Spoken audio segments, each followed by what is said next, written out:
A tip your cap game. As the Padres fall in Philadelphia, tip your cap.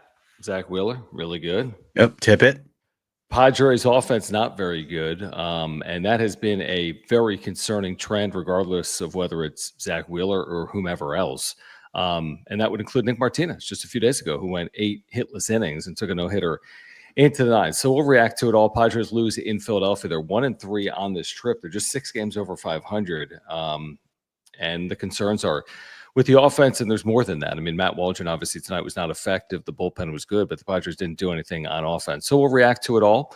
Subscribe here on content for you. Smash the like button for us. Follow us on X at John Schaefer, at Jim Russell SD. I think we're approaching, let's see, if you follow us tonight, we're about 15 subscribers away from 8,800. So if you have not subscribed to this channel, help us get to 8,800 tonight. As we all witness that brutal game. So subscribe if you haven't, and smash the like button. We appreciate that. Thank you for the super chats. I already see Carlos is weighing in, so I'm looking forward to that. Oh, boy. If you want to contribute, you can click the $ below the chat box. If you want to control the direction of the conversation, if you want to see your comment on screen, if you want us to react to it, just click that $ below the chat box. We'll get to all of the super chats here tonight. This was not as close as the final score indicates. I mean, this felt like 10-0 because if you watched it, it felt like 10-0. In the end, it's 4-0 because of Jackson Merrill, and Luis Ariz made a good defensive play as well. But the Padres were never in this game, and they lose in Philadelphia to Zach Wheeler, and now we'll see if they can respond this weekend. But this offense, Jim, remains a massive problem.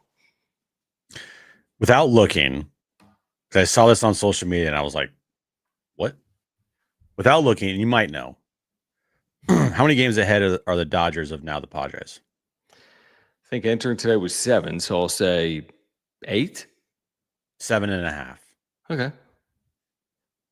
And like 2 weeks ago was like within a game, right? Yeah. Yeah. Mm-hmm. Like tied. Yeah. Hey, you win the series at Dodge Stadium, you're tied. Like, what? Yeah. Okay. Anyways, I just wanted to throw it out there. That's not the point. Tonight, it felt like going in, they would need a lot of things to go their way to win. And you throw out Matt Waldron to make a season debut against the Phillies at Philadelphia. Bryce Harper's returning for the Phillies. Zach Wheeler's on the mound. This Padres team can't score runs. Their offense is struggling. And they went 0 for 13 with runners in scoring position yesterday. And then they followed that up with getting shut out, going 0 for 7 with runners in scoring position today. And they probably should have lost 10-0. So they were better, though, because yesterday 0 for 13, today just 0 for 7. Right. And you only lost and yeah, exactly. You lost by 4. Yeah. And now you lost by 4 tonight. You lost by 1 yesterday, and you blew a save yesterday. But I see in the chat, season's over. It's not. Sell, blah, blah, blah. It's not. This is a very frustrating time for this team. And quickly, this team's only path to the postseason is through the wild card. I know that the division is not something I ever thought was a possibility heading into the season. But, that series against the Dodgers just a couple weeks ago, you're like, hey, play good against the Dodgers here. In the 7 games you play against them, go 4-3 and game on. Well, they proceeded to go 2-5 and get absolutely punked by the Dodgers. And now you're looking at yourself bunched up with a bunch of teams in the wild card chase. It is still too early to officially talk about all that stuff. I get it. And the biggest story of today's game is, once again, the offense, the fact that, once again, the Padres are tipping your cap. Apparently, because it's Zach Wheeler, you have to tip your cap, according to Ben Fadden. It's Zach freaking Wheeler. Ooh, I like it. You're starting the show with a Ben Fadden call out. Okay, I want to react to that, but I will say this. This goes back to the point we've been trying to make, or I've been trying to make the last 24 hours. AJ Preller is playing for a 3-game series to start this run if they get in. Like, let's just all state that out loud. So any move he's making for 2025, he has to have an eye on 2026, because there's no way you're adding rental pieces and giving up assets for a 3-game wildcard series where there's a decent chance you'd be a road team. I mean, that's, who knows? It's to be determined. Like you said, it's still early for that. A, they got to get in. B, if they do get in, they're going to the wild card. And then you got to get out of a wild card, which they've done the last 3 times, 2020 and 2022 and 2024. But man, you're going to win every wild card series you play in the history of the franchise. Regarding tipping your cap, good teams need to beat good pitching. I mean, this team can't beat bad pitching right now. So I was overly confident. But did I think they were capable of scoring a run tonight in Philadelphia? Yeah, absolutely. And is it true that Xander hit a ball off the top of a wall and Manny hit a ball off a wall tonight? Sure. And they were 0 for 7 runners in scoring position. That's not a good thing. But I mean, again, in the postseason, Jim, guess what? You play a team like the Phillies. You play a team like the Dodgers. You play a team like San Francisco. They get in. And I mean, we saw last year's postseason how it ended. Can they score? And is this offense going to do anything of substance in the final 70-something games of the regular season? Yeah, I mean, if I get it, Zach Wheeler is one of the best pitchers in baseball. I get it. But like you said, this team's going to have to beat good pitching, as do all teams have to do. Every team in the history of the sport to win a World Series, guess what? Had to beat good pitching.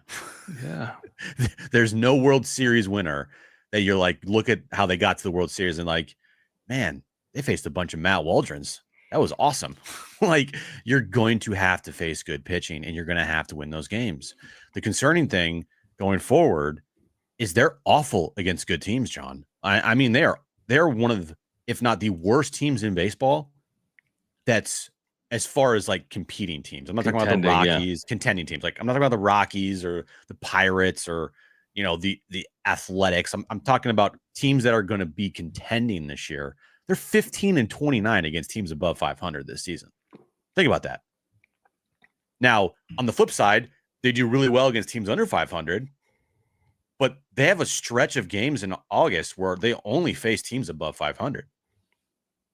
So you have to perform better against teams 500, or if you get this, by the time you get to September, you're going to be so far out of it, it's not going to matter.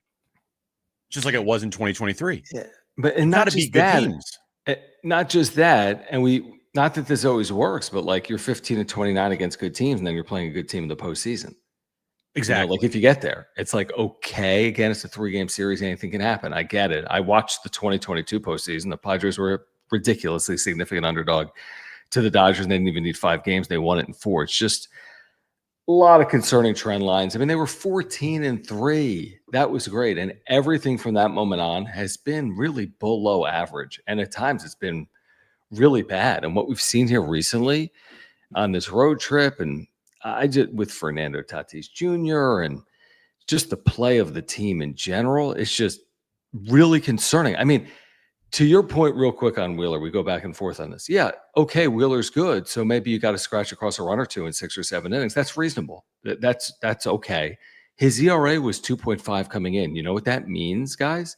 He allows 2.5 earned runs every 9 innings he pitches, so he shouldn't be shutting you out through 8, right? Like, this is supposed to be a good enough offense where he should have to work to maintain a 2.5 ERA. Okay, so he allows 2 runs in 7 innings. Okay, maybe you live with that, and maybe your pitching's good enough, or maybe you have a late game comeback in the 8th or 9th inning. But to go 8 shutout innings, and again on the heels of going 8 hitless innings against Nick Martinez, and what we saw yesterday, by the way, was awful when they scored 2 combined runs against whoever they were facing, Lodolo from the Reds, who had the 3rd highest ERA at home of anyone in baseball. Like, how are we gonna excuse everything? Oh, well, it's Nick Lodolo. What? Oh, well, it was Nick Martinez, old friend. Oh, well, it's Zach Wheeler. He's a Cy Young Award caliber pitch. We're going to excuse it all? I mean, it doesn't make any sense. And by the way, it keeps flipping because teams that they've played, I think the Diamondbacks are a team that they're makes under. This. Well, they're now 42-42. Oh, they're 500.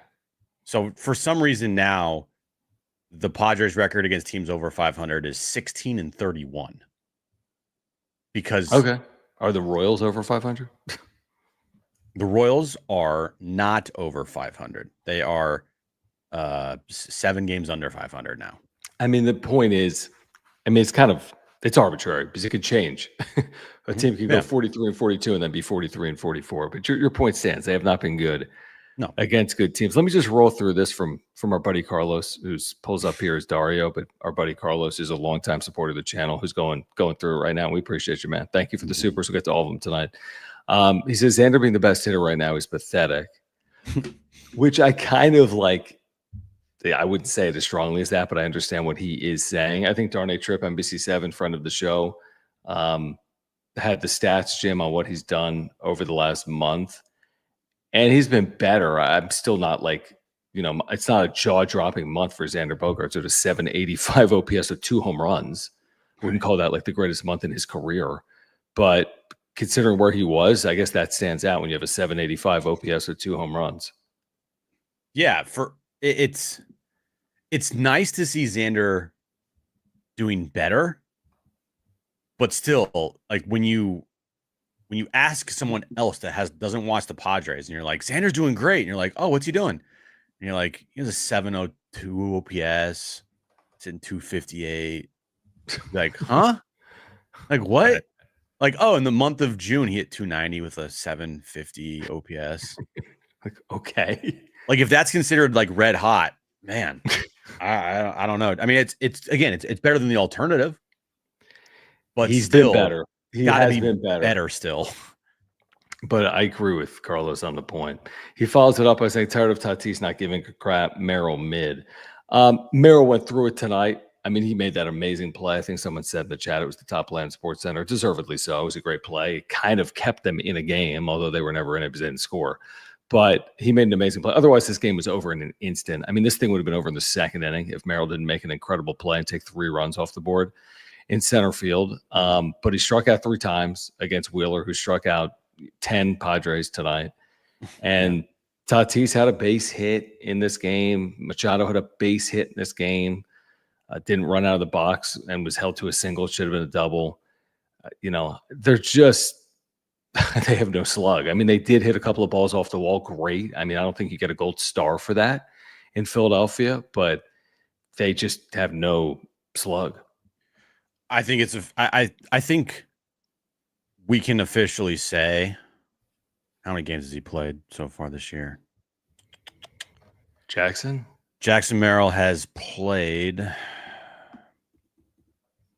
52 games this season. Is it too early to say sophomore slump?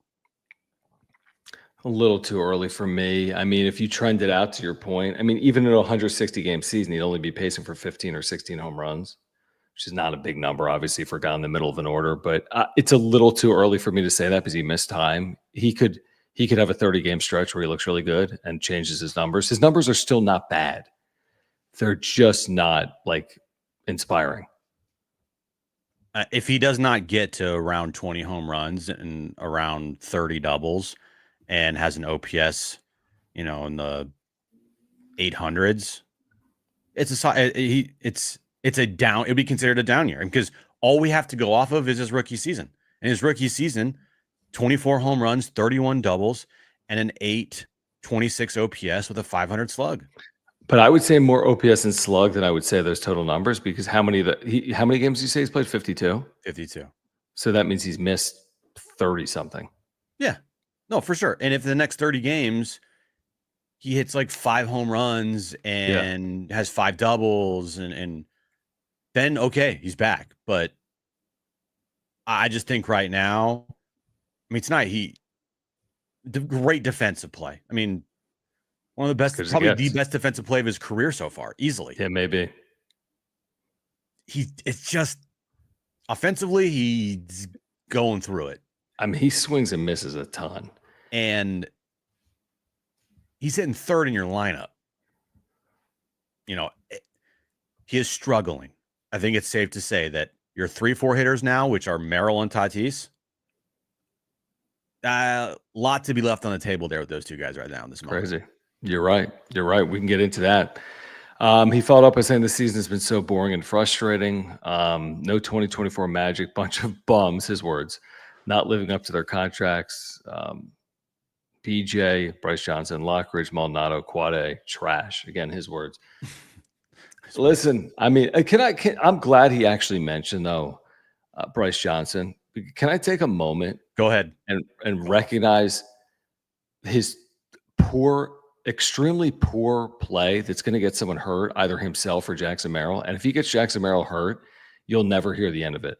He blindly is trying to field balls in left center field despite the fact that it's not his play and he's being called off by Jackson Merrill. It happened 2 times in the same game in the exact same spot. Routine plays for the center fielder. These are not dead sprint plays. These are not uncharacteristic 1 in 1,000 moments in a baseball game that can happen. Collisions can occur even in the major leagues. I mean, I get it. Things happen quickly. These are can of corn. There's no question whose play this is. And what on earth is Bryce Johnson doing? I mean, what on earth? If I'm him and I go back into the clubhouse, whoever the hell's the fielding coordinator, whoever the hell is the rover with the outfielders, what the fuck are you doing? I mean, you're going to get Jackson Merrill hurt. You're going to get yourself hurt. You're going to cost the Padres, an out or a run or a game. It's inexcusable. If you watched it, you know what we're talking about. 2 plays in left center field where he was being called off that were absolute disaster plays that should never happen in the major leagues. It looked like high school baseball stuff that was out there, and I can't believe it happened tonight. It is what it is. I don't care. But, what? What's happening? They have, let's see here, 1, 2, 3, 4, 5, 6. I mean, they got about 6 guys on this roster right now, position players that are all quad A players. Bryce Johnson, you're not a major leaguer. Trenton Brooks, who, by the way, if you listen to the postgame show, I believe Schilt called Trenton Brooks their magic bullet or their secret weapon off the bench. I kid you not. You have to go back your eyes. You have to go back. You have to go back and listen to it. He called Trenton Brooks their secret weapon off the bench or something crazy. And I was like, wait, whoa. What? Dude. I'm serious. I actually might pull it up right now just to see exactly what he said. Because I forget the wordage that he used, but he mentioned Trent Brooks as this oh, that was our secret weapon or something.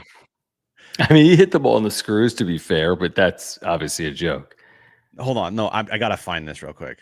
I have a clip of 141, Mike Schilt talk, Zach Wheeler, Jackson Merrill. Would it be in there? Yeah, it would be. It's on MLB.com. Hold it up to the microphone. Hold on. Why is it not talking? Properly for effect. He moved guys a little bit, made pitches, both sides. Him and Romuto are obviously on the same page. And I thought he was fantastic. I thought he strung together some really pretty good at-bats, quite frankly. Bogey, Sheetsy. We scratched and called. Brooksy pinch hit, comes in and barrels one up. Find some grass. It's a different ball game. But, he's an all-star and, good playoff pitcher for a reason. The command, most of it's self-inflicted. That's why, you think about it. Their guy threw quality strikes. Is he going to be in here? And our guy threw some quality strikes. And I think so. Really, wasn't a lot of hard-hit balls. This is on Waldron. Castellanos got him. But, we probably had as many hard-hit balls, just the self-infliction of not getting over. It was a big play. Got hit with the swing, and he makes a nice play and beats him to the bag. The walks, now you're putting yourself in harm's way, and when you do that, you get harmed. Man, what a special play. It's a bright spot of the game. We did have some bright spots. Maybe some of the at-bats. Jackson's play was fantastic. So great play by him. And other bright spots were Wandy and Morgan. They need to get a lot of credit because they go out there and hold the fort, give us a chance to win. Okay, it wasn't in there, but they cut it up. I got to find this now because I need to hear that. Hold on, let me see. Can I go on MLB.com and just play? Yeah, you can go to Padres.tv and replay. It's at the end of the broadcast, I guess. Carlos, you look for that. Let me get through some of these supers. Carlos says teams and insults the game in the city. I love. I mean, listen, I get frustration, Carlos. You know, we're here every single day. We watch all this like you do. There's 6 games over 500. I get the point. They're trending in the wrong direction, but there's plenty of season left in front of this team. I mean, they have to be capable of playing better than what we've seen over the last few days. I don't think they're insulting. I mean, their play hasn't been good, but I don't think they're insulting. If they were 6 under, if they were 16 under, it's a different story, but they're 6 games over 500. They're 1 game out of a playoff spot, one as we sit here. So I don't think they're an insult. I just think that the trend lines aren't good. I can't find it, but Steven is backing me up. He said that Trent Brooks was their magic bullet off the bench. I mean, we said it in real time. You're pinch hitting your catcher for Trenton Brooks in the 5th inning. That details all your issues in one moment. Right. You don't have a catcher that can hit, and you don't have any bench depth that you're pinch hitting Trenton Brooks, and he's your magic bullet. Like, the guy's not, a 20 home run threat off your bench. Like magic foam bullet, like rubber bullet. I mean, again, he put a good swing on the ball. He did. Such thing happens. He hit a ball hard. There's fielders for a reason. Right. Doesn't mean they're going to win, by the way, if he comes through in that spot. It was 4-0 when he was batting. Carlos's playoffs LOL would be a one and done with these, his word, bums. I mean, it's possible, but the one thing, and I've kind of been preaching that choir over the last 24 hours, but it's just how I feel right now. That'll change in the second half of the year. But the truth is, Jim, you get into the postseason, anything can happen. Good teams beat great teams, average teams beat good teams. It happens. They just got to get in. They're 1 game out. I mean, that's very overcomable. It's 78 games. So there's too much baseball to overreact, even though I think it's fair to be disappointed and frustrated, but it's probably unfair to truly overreact. Yeah, this team is frustrating to watch right now. I'm not going to make any grand general statements about the team, like, oh, they're not making the postseason, or this team's cooked, or why even trade for anybody. Like, no. In the moment right now, and over the last 2 months, this has been a very frustrating watch. They are wildly inconsistent. Their offense has been awful with runners in scoring position. Their star players are not performing. Their pitching staff is trying their hardest to keep this team in games, but because this offense can't add on, the bullpen is getting taxed. And because the bullpen's getting taxed and used so much, they're not going to be perfect all the time. So they give up leads and they blow saves, and then everyone's blaming the bullpen without realizing, well, the reason why the bullpen is blowing these saves and leads is because every game's a 1-run game, and the offense can't tack on and make it so it's a 3-4 run game where you give a little bit of wiggle room for your bullpen. And that's the biggest problems right now, and they're frustrating to watch. And if they continue down this path of how they're playing and they don't figure it out offensively, especially if they don't have their star players producing. I mean, Fernando Tatis Jr. is completely lost at the plate. He looks like his mind is somewhere else a lot of times at the plate. He just looks defeated a lot. And it's not just him. Manny's going through a slump right now. Jackson Merrill's slumping. I mean, Luis Ariz is hitting and he's getting on base a lot, but no one's driving him in. I mean, Xander Bogaerts has been nice in June, but I mean, come on, give me a break. If we're going to be celebrating Xander Bogaerts having this like kind of good to better than average month, like, come on, give me a break. He should be better than this. They all should be better than this. It's nice to see him start and hit because the alternative would be way worse. But then all their bench pieces suck, and all their other players, they stink, and it's just right now, this team is going through it, and they're very frustrating to watch. And they have played some really bad baseball of late. I mean, today, at times, if you take, again, it's easy to say this, right? It's easy to, if you take away this, but if you take away the 2 great defensive plays by Jackson Merrill and Luis Ariz, 1, the team gets blown out, and 2, just the amount of sloppy play that they had. It was just a sloppy game to watch. I mean, pass ball after pass ball. Martin Maldonado can't catch because he hasn't worked with Matt Waldron enough. Bryce Johnson's almost running over Jackson Merrill in the outfield. They can't do anything with runners in scoring position. I mean, this team played like a AAA team tonight, other than the great catches by Jackson Merrill and Luis Ariz. I'm telling you, man, I'm glad you said that. And we'll get to these supers, and guys, subscribe. We want to get to 8,800 subscribers tonight with your help. This game, it's not about, listen, if they lost to Zach Wheeler, they lost to Zach Wheeler. They can lose this series and be a postseason team. I mean, let's not kid ourselves. There's so much baseball in front of them. Philadelphia's winning 67% of the time at home, right? They're one of the better teams in baseball. Yeah, they're one of the best teams in the sport. So if they take 2 out of 3, the world's going to keep spinning. That's not going to end your aspirations. You're not going to not watch in 3 months because the Phillies won a series at home against the Padres. But if you watch tonight, Matt Waldron's throwing balls back to the backstop, like 5 feet wide of the catcher. Wandy Peralta comes on, throws a wild pitch immediately. He was good. I get it. The Bryce Johnson plays in left center field. Waldron not covering first. There's just all this like calamities, opportunities that are squandered.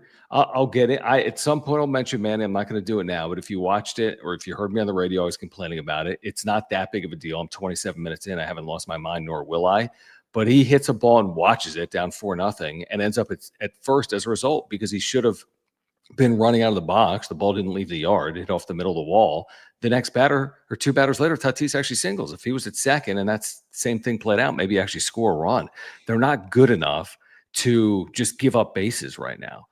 And Manny hasn't been good, truthfully. And he did hit a ball well here today, but Manny has not been good over his last 15 or 20 games. So it's like a cacophony of things, a combination of things that adds up to like the fact that they lost this game 4-0 is one of like the modern miracles in baseball history.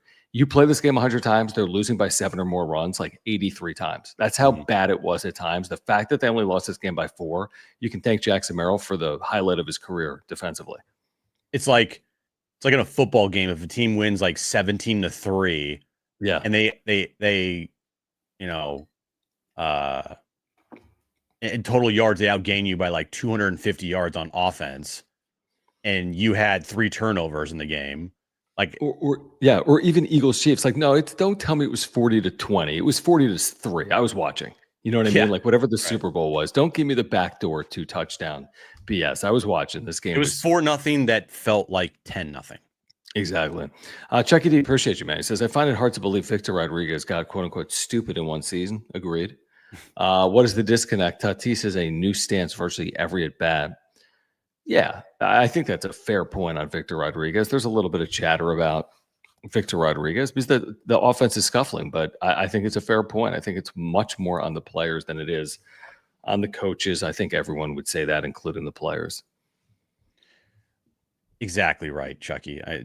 It's hard to sit here and be like, Victor Rodriguez, what the hell are you doing? When last year's offense was a top 10 offense in baseball, and everyone was praising Victor Rodriguez for the approach that he brought here. So to blame a hitting coach is such like a scapegoat move.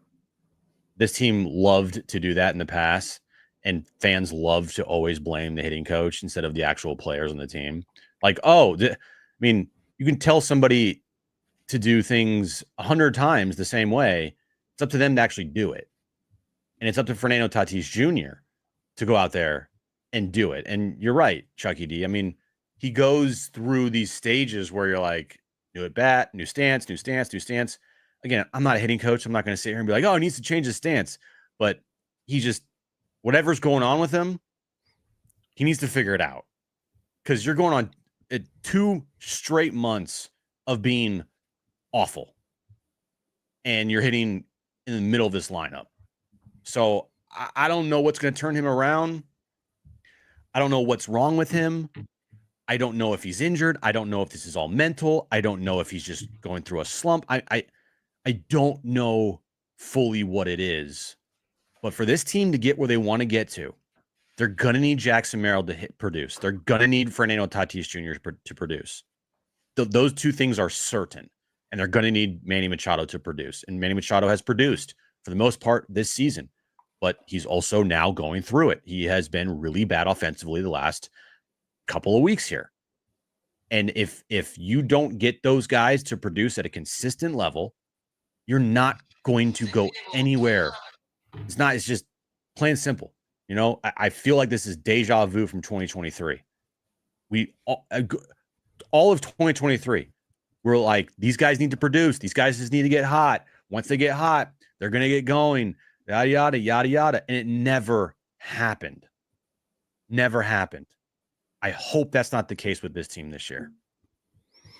It's just so weird because like were the first 17 games really a mirage? It's too early to say it, but it's like they've played much more like this mid team than they played like that excellent team because this has played out for just way too long.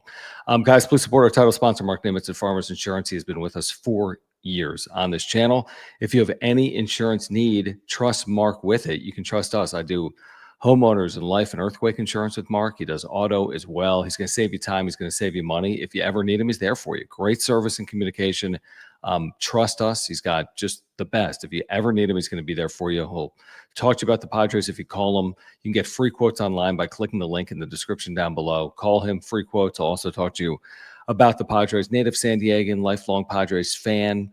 And it's been serving San Diegans for a long time and working with our viewers and listeners on the wrap-up show. So if you have an insurance need, auto, home, renter's life, whatever it is, trust us. He saved me a ton of money when I had to file a claim a couple of years ago. He can do the same for you as well. Click that link in the description down below. Yeah, all the information that you need from Mark is in that ticker. Scroll across the screen. His email address is mnimitz@farmersagent.com. Reach out to Mark, and when you do, let him know that John and Jim from the wrap-up show sent you. Guys, please subscribe and thank you for the super chats. I'm trying to get to 8,800 subscribers tonight with your help. And thank you for the supers. Great way to support the channel. Just click the $sign below the chat box like Vector53 did. Appreciate it, man. He says, unless the offense improves, wildcard chances seem bleak.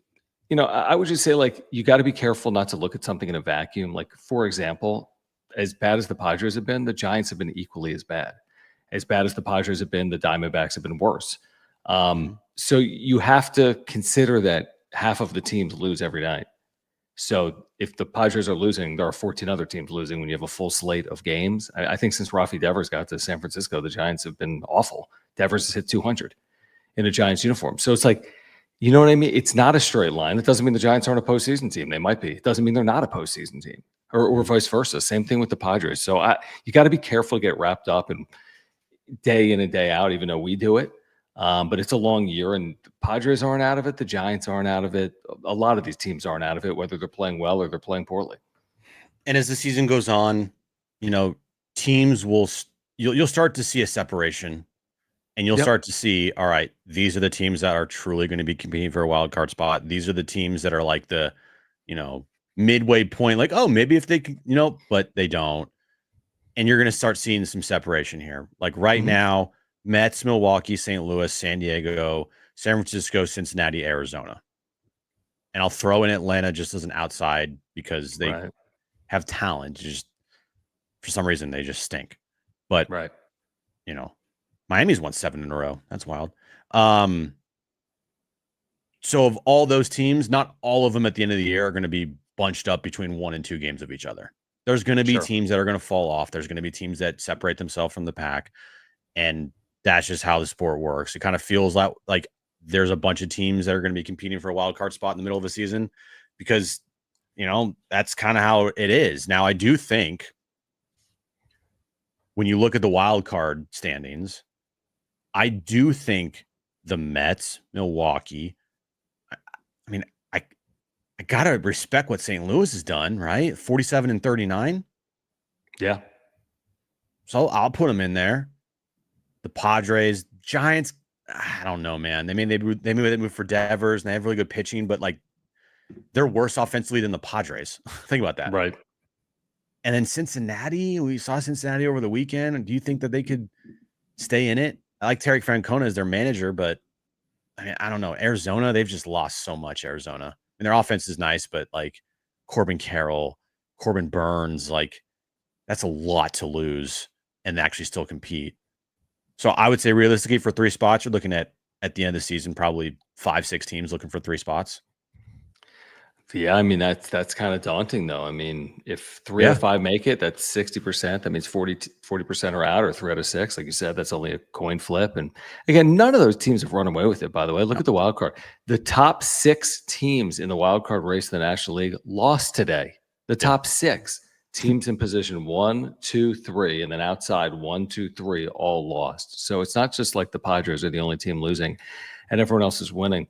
Paul, appreciate you, man. Thank you for the super chat, guys. Subscribe and thank you for the supers. He says the Padres have scored fewer runs than the Giants so far on the season.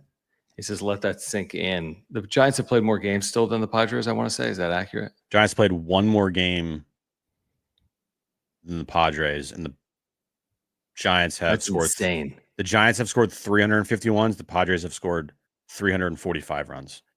That's insane. So if the Giants weren't playing tomorrow, but they are, the Padres would need to score 6 runs tomorrow to be equal to the Giants in runs scored through the same number of games if the Giants didn't play tomorrow. Correct. That's insane. And the Giants actually have the run differential stuff, which can be an indicator. It's not an end-all be-all. The Padres run differential is awful when you consider they had a 21-0 win, but they're plus 13 runs for the year. So they really, that speaks to what we're watching with our eyes. Mm-hmm. Most of their games are close. Who are they blowing out by and large? Right. And they're they're 6 games over 500 with a plus 13 run differential. It's actually, maybe they're fortunate to be 6 games over 500. The whole thing, Jim, take away the first week of the season, they're under 500. They were 7-0. I know. And look at their trend right now. If they continue to play this way, Kevin said, if they continue to play this way at the All-Star break, they'll be 500. Now, I don't think they're going to have a 3-7 road trip, but look, dude, you get swept here, right? Then maybe you're 45 and 41. Okay, 4 over. And then if you went 3-7 at home, you'd be 500. But that would be awful. Yeah, that'd be really bad. But hey, they were 500 at the break last year. Again, you're going to hear that from people. You're going to hear that from people in this town. All right, the homers. You're going to hear if the Padres end up getting to or 500 or around 500 by a game or so, you're going to hear, well, they were 500 last year and look what happened in the second half. You know how hard it is to do what the Padres did in the second half? And not only to do that, do it in back-to-back years. Look, I know Schulte, the whole motto is second half Schulte. I get that. But are we really going to sit here and expect lightning to strike twice with the second half that's been done, one time in franchise history? And why would you die on the hill of this team would do it if they were playing so poorly? I'm just making, if they get back to 500, why would you be like, trust me, they're going to turn around? Trust you based on what? All the indicators would be like, this team has completely fallen off. That's why. To prove it. Yeah, I would say, I said it today. I said it yesterday. I'll say it again. If this team is back at 500 at any point between now and the end of the regular season, I, John Schaefer, will have zero faith in the San Diego Padres. Sorry. So they got 6 games to work with. They should be able to avoid going back to 500. For example, if you play 500 from here on out, you'd be 6 over. Or play over 500 or play a game or 2 under 500 and you'd still be over. But if they get back to 500, I have no faith in this team. Sorry. The sandwich says it is time for Christian Villanueva and Manny Margot. I think you said something similar yesterday. Well, they weren't on good teams either in San Diego, so I don't know if they would help. They'd be better than Tyler Wade and Bryce Johnson and whoever else, Trenton Brooks, I'll tell you that. Yeah, potentially. That's a fair point. JD's third says Mr. Magoo is a little league coach with cute nicknames. You're talking about Schulte. The sheets, it's enough. You got shut out. I kind of agree. It's enough. Trent Brooks, Magic Bullet. I know. He's Mr. Cringe, dude. That's who he is. And I've said it for the last year and a half plus. The only way his shtick doesn't become something that the fan base will just turn on him for is just win baseball games. Mm-hmm. They win baseball games, the shtick doesn't matter. It actually becomes endearing. But if they lose and they lose in the fashion they're losing now, then his shtick and his, internal optimistic side and the nicknames and all that stuff, then it becomes not only very cringe, but just annoying to listen to. It already is, but again, we cover the team. We're not rah fans of the team. I just hate we had more hits and we hit the ball as hard as they did. No one fucking cares, Mike. That's not what the sport is predicated on.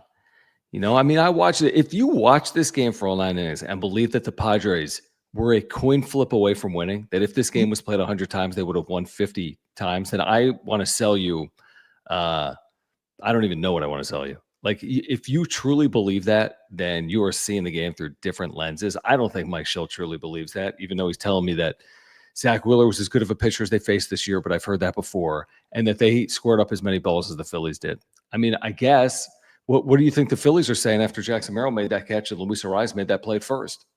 Like, they were as snake bitten as anyone tonight. So, no, well, Trenton Brooks, if the ball falls in, like, you can't say that, Mike Schill. You can't say if Trenton Brooks, if the ball falls in, it's a different game, because that would be like the Phillies saying, well, if Jackson Merrill didn't make that catch. You know, at the end of the day, it all counts. Whatever happens, happens.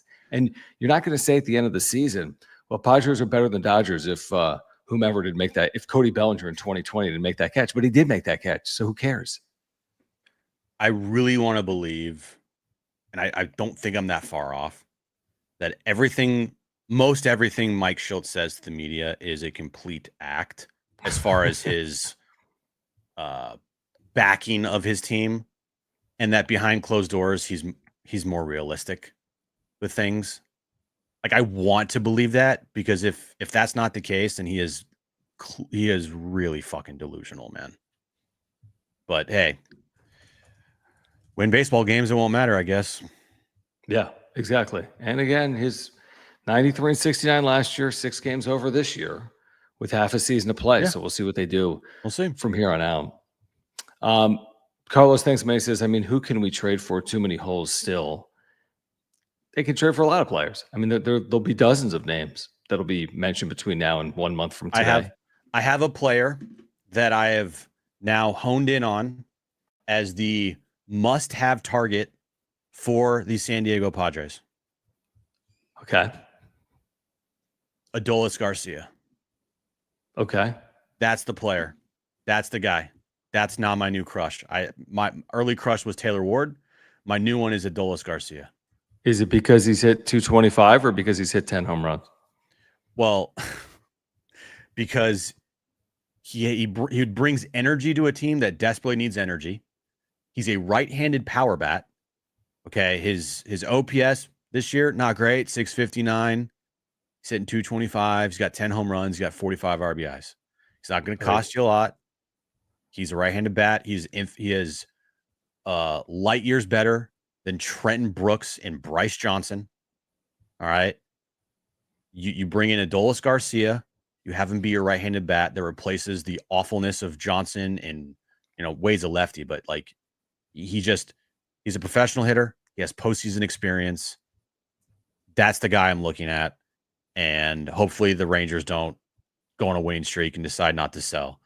But that's the guy I'm looking at, is a guy that I want AJ Preller to go after. I mean, I guess he would be like it wouldn't cost anything, or it wouldn't cost anything significant. He is controllable through next year. He's 32, so I don't think it would cost much. He's also only played in right this year, for whatever it's worth. I don't know if it's worth anything. I don't even care about position. If you put him at DH, so be it, and have him, split time with Gavin Sheets in left field. At this point, I don't care about defense. I care about offense, and I need somebody that has some pop, and I need somebody with some swag. I need somebody with some energy. And Adolis Garcia, go look at my timeline tonight. He hit I think he hit a game-tying home run late in the game for the Rangers. And his celebration, I was like, that's what the Padres don't have. And it's just something that they're desperately missing. Again, is this guy like tearing the cover off the ball? No, he's not an all-star, but you know what? There's not a lot of those out there that are available in the market right now. And if you're looking at guys that you can go and get that are, I guess, under control, and they're not going to cost you a lot. It's a right-handed bat. He has a track record, postseason success. Guys, you look at his numbers the last 4 years with the Rangers. He's not playing in New York that has inflated numbers. He's hit 25 home runs last year, 39 home runs in 2023, 27 in 2022, 31 in 2021. He's got 10 this year, well on his way to 20-plus home runs again, almost 30 doubles. Go get Adolis Garcia. Yeah, and again, I'm going to stick by what we've said. I don't know what it would do. It would be something. I But I agree. don't know if it would, I agree. I don't know what it would do to like change everything, but if people are asking like who do we go get and they need upgrades, like go get him. Go get him. Yeah. There's going to be possibilities. I mean, they can upgrade a catcher. I'm sure they can upgrade their bench. They can upgrade in left. Yeah. If they need a starter, they can go get a back end starter. If they need depth in their bullpen, they can go get bullpen depth. And hopefully, that is what they are going to do to put them over the edge if they need to. I guess. He follows up by saying they can't beat good teams. We'd suck in October. I mean, that's always that's the general premise. Right. Season's over. Don't even play. But he's also asking who can we trade for. So, I mean, again, they're not getting saved by a Juan Soto type trade, and not like Juan Soto truly saved their 2022 season either, truthfully. Yeah, exactly. Exactly. I do like that. That's hilarious. No, like Vector 53, thanks for the super, says doing worse than 2021 with similar problems. I mean, 2021 is not comparable to what's going on right now. 2021, at one point, they were like 18 over. And they finished under 500. This team's still over 500. They were never 18 over. They're one game out of a playoff spot. That team finished under 500. That team had fights in the dugout. I mean, you know what I mean? Like each season is unique to itself. That's why I want to compare 2024 to 2025, but it's unfair. And this team looks nothing like 2024's offense. But they don't remind me really of 2021. 2021 was a team, Jim, that had no starting pitching. I'm not yet saying that about the Padres, even though they're dealing with starting pitching injuries. The one thing that we have learned from the Padres is the last 5 years is that things can go south very quickly and things can turn around very quickly. Example, 2021 and 2024. Both teams at the same time were in a different spot. Padres were 50-50. The 2021 team was like, as you said, like 16 games over 500. The 2021 team finished under 500. The 2024 team finished with 93 wins. Right. So like things can go whichever direction very quickly. So if they don't turn it around, if they don't figure out how to stabilize this thing and have a good 2-week stretch where in like a 10, 12 game span, they go, 8-4 or better, they're going to have some issues because they are on a collision course with 500 if they don't turn this around.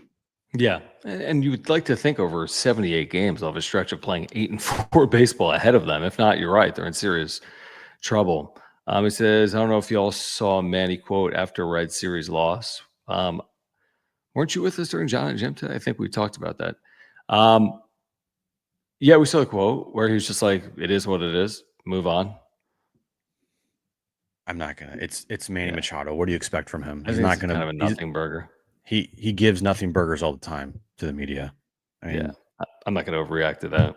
No, I'll tell you this. I don't expect Manny Machado to be the guy that rallies the troops on a day in and day out basis. I can tell you that.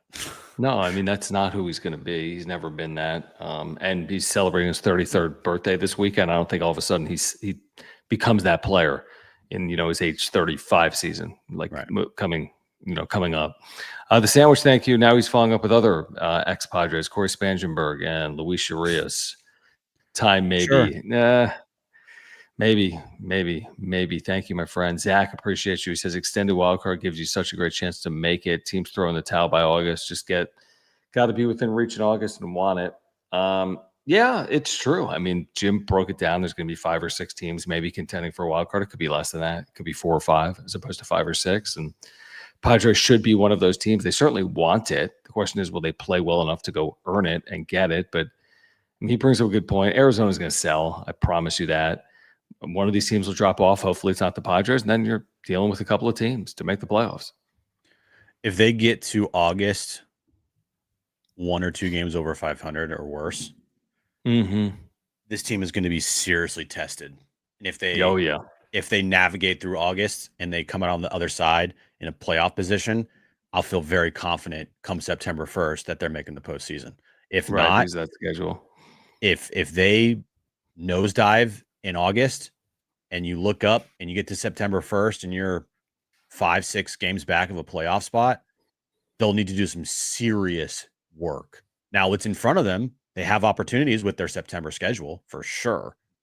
But you play in August the Cardinals, Arizona, Boston, the Giants twice, the Dodgers twice, Seattle, who owns you, and Minnesota. Yeah, that's a challenge. That I'm with you 100%. I mean, that's daunting. Based on the way they're playing right now, that's too daunting. Mm-hmm. And they were under 500 in June, 13 and 15 this month. And you know what last year's team did in August? They shot off like a rocket ship. Mm-hmm. And guess what? Made their season. Got to September, and they were in a great spot to the point where you get to the second to last week of the year, and we're talking about, could they win the division? Because they navigated through August with all those come from behind victories. They played really good baseball. They took advantage of the schedule, and they felt really good about themselves, and we all felt really good about them heading into September. So, yeah, August is, I'm just looking at August right now, and I'm like, holy shit, if they don't start playing better baseball and they enter August at 500, man. I can tell you right now. Tested. I'll tell you right now, they're not going 43 and 19 if they're fit. I mean, you're not replicating what you did last year. I mean, everyone would understand that. They've played baseball for 60 years in San Diego. They've had one 60-game stretch like last year's 60-game stretch. So there's no reason to think they're capable of doing that again. What I would prefer is they don't get back to 500. They stay 6-8 up, and then they don't have to go 43 and 19. They have to go, making it up, 35 and 26. Yep. A much more reasonable pace that they can strive for and that they're capable of playing. But if you put yourself in the corner of, hey, we got to make the postseason by going 43 and 19, then enjoy Cancun. I don't think we're yet at that point because nobody knows how the wild card race is going to shape out. Plus, there's still 6 games over 500, but there's just so much. There's just so much that can change day in and day out. Guys, we do want to remind you about our friends over at SeatGeek. They've got a great offer going on for you right now. That's $20 off your first order of $50 or more with the promo code PODSWRAP. That's PADSWRAP. Get into Petco this weekend, July 4th weekend. Get $20 off your first purchase with promo code PODSWRAP. That's PADSWRAP. Just click the link in the description, download the app, have the code automatically added to your account. You can use it later.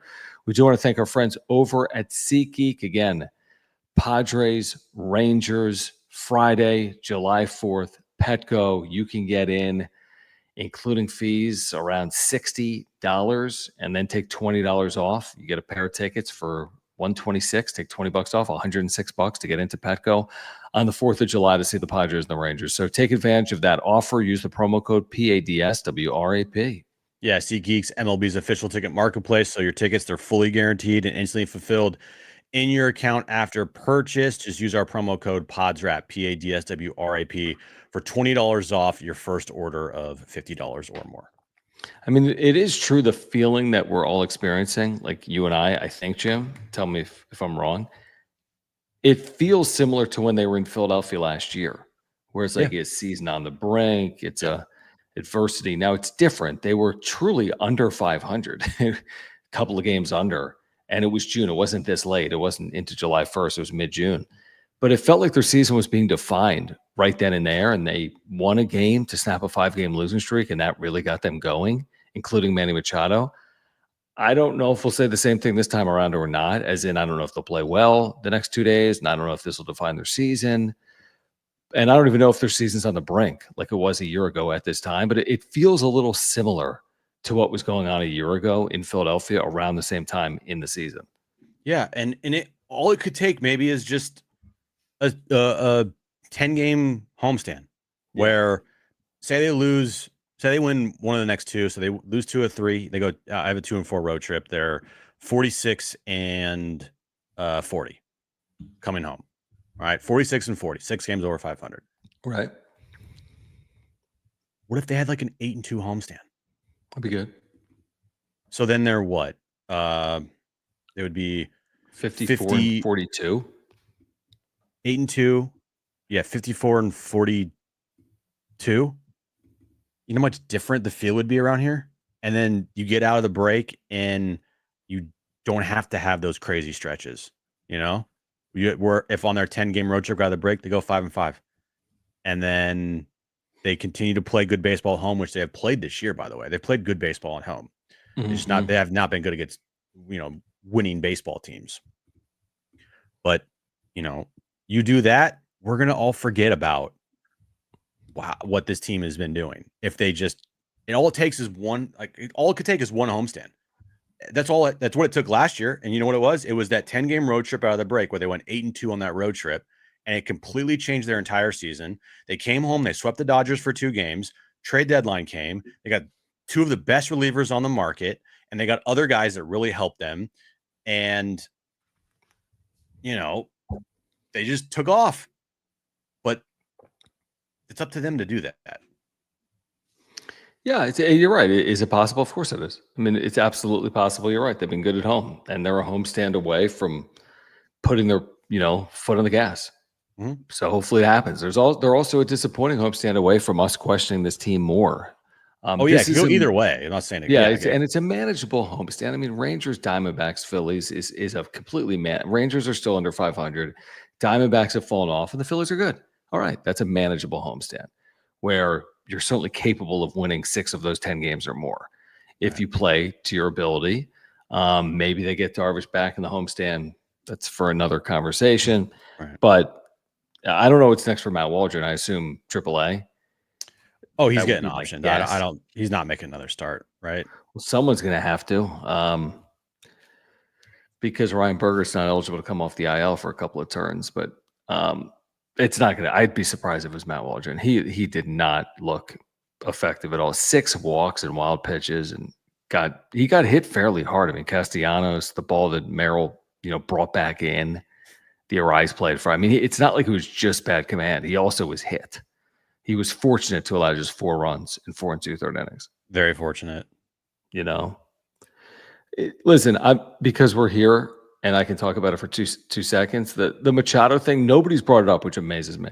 Machado hits a ball in a 4-0 game, and he stares at it, and it ends up not leaving the yard. In fact, it wasn't even that close. Let's be honest. It didn't hit the top of the wall, hit the middle of the wall, and he ends up at first base. And I get it. Whatever. It's one moment. Are they going to win that game if he makes it to second? Probably not. But what kind of example is it? It's not a good example. What does it say when it's never brought up? Nobody's ever going to say anything to him because he makes his own rules. He's had a good year. I get it. He's led them. So he's kind of earned maybe the ability to look at that ball. But like, you trail 4-0, get out of the box. This team can't score. Like, the difference between winning and losing can be a base. And he makes it to first and doesn't score. If he would have made it to second, he probably scores on a base hit from Fernando Tatis Jr. Maybe that's just the breaks and the luck that they're going through right now.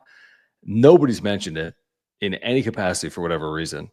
And it is Manny. It's like you just he's got his flaws, he's got his warts, he's got his characteristics, whether you love him or hate him. He's Manny Machado. That's how he'll be defined, I think, when he gets to Cooperstown. Like, it's Manny Machado. He was freaking polarizing, man. He had some great moments, he had some bad moments, he had everything in between. It's always rubbed me the wrong way. This has happened like 25 times. I've referenced something like this over the last 7 years. I like Manny Machado. I think he's done good work here. I think he's also been vilified here and called out a lot because he's making a lot of money. I don't like it. I just think it's a bad example to stare at a ball that doesn't leave the yard. I'll defend Manny on this point. It was 4 feet away from being a home run.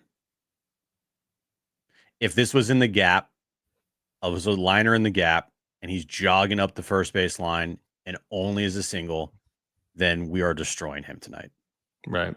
But off the bat, it's like you don't play golf, so you don't understand. But, or, in baseball, in golf, when you feel like you cured one, you know what it feels like.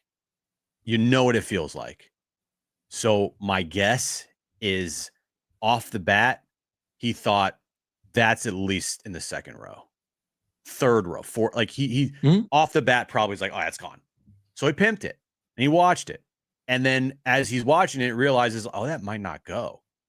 And then he picks it up and it's off the, middle of the wall, 4 or 5 feet. It's a home run.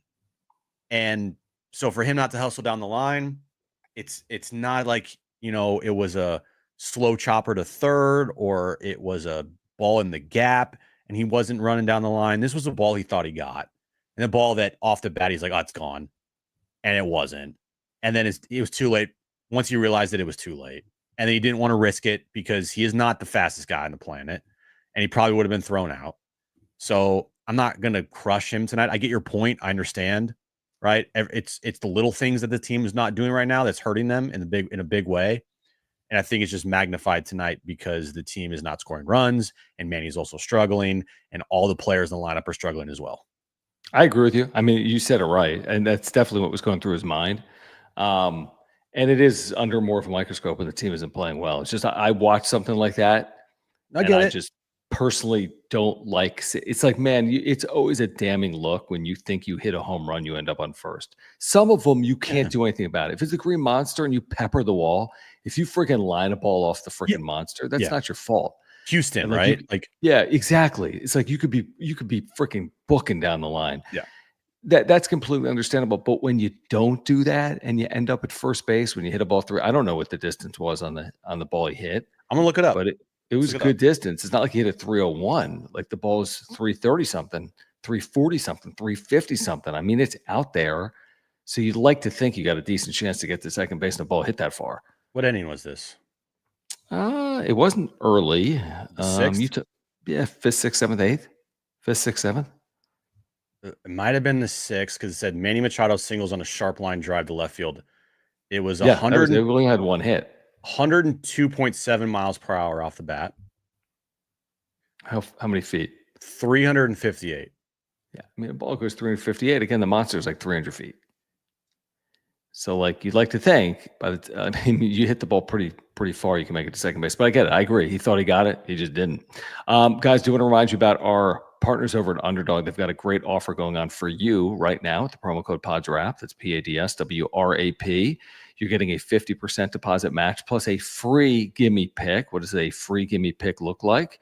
Looks like Caitlin Clark scoring higher or lower than, let's say, a half total point tomorrow, not 19.5 points. So they'll give you that free gimme pick, and then you can play across all sports. So you could pair Caitlin Clark in the WNBA with Padres and Phillies. Let's say Nick Pivetta is higher than 5.5 strikeouts, and let's say Fernando Tatis Jr. homers, even though he grounds out every single time.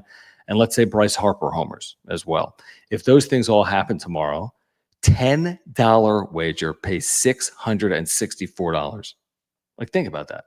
A $10 wager pays $664. What's that? How many cards you could buy with that? You could buy a lot of things, man. You could buy like a dozen eggs with that $664. Flex it, which means you only have, you don't even have to get all the plays right, and you could still win big if you flex it. So couldn't be simpler or easier. You can win huge money at Underdog Fantasy with their Pick'em contesting. Use the promo code PADSWRAP, PADSWRAP, get the 50% deposit match and the free gimme pick. Yeah, and you scan the QR code above my head here. Once you download Underdog Fantasy, use our promo code PADSWRAP, PADSWRAP. I didn't see this, JD Gaucho. Thank you for the super says. On a lighter note, did you see the Rangers and Orioles both lost their DH in today's game? Jack Leiter was bewildered at the plate. I missed pitchers hitting. I don't know what the circumstance was that had pitchers hitting in the game. All I know is that Adolis Garcia hit a big home run, and his celebration was awesome. It wasn't that big because they lost, right? Yeah, but they lost in extras. I mean, I think he might have homered in extras. Did he homer in the extras? I don't remember. I just saw a box score, and they gave up 4 in the 10th or the 11th. I don't know what happened. Yeah, something like that. I mean, maybe your wish will come true, and Adolis Garcia will be a Padre at the deadline, which again is what you should expect if you're a Padres fan. I'd be expecting that type of player, a guy that's having a very average year, not a monster. I don't think they're going to acquire some guy having a monster, 900 OPS season. I don't know if that player exists, but I mean, he's having a 650 OPS year, but he's got power and he's proven that throughout the course of his career. Maybe he could recapture it. We'll see. Yeah. All right, let's do this again tomorrow at 2 p.m. on San Diego Sports 760 with John and Jim. We'll lead you up to game 2 of the series in Philadelphia, and then we'll be back with you tomorrow night on the wrap-up show. He hit the home run in the 10th, and they lost in the 11th. Oh, must be nice. Please subscribe. I think we're 13 subscribers away from 8,800. So if you have not subscribed to this channel, 500 of you are here live right now. Please subscribe. Year-round content for you. Smash the like button for us. You can follow us on X at John Schaefer, at Jim Russell SD. Appreciate your support with the super thanks. And please support our partners as well. Mark Nimitz at Farmers Insurance, Humboldt Casino, our friends at Mova Globes, SeatGeek, and Underdog Fantasy as well. All right, Padres are 1-3 on the trip. We'll get you ready for game 2 tomorrow. We'll react post-game tomorrow night on the wrap-up show. For Jim, I'm John. Peace.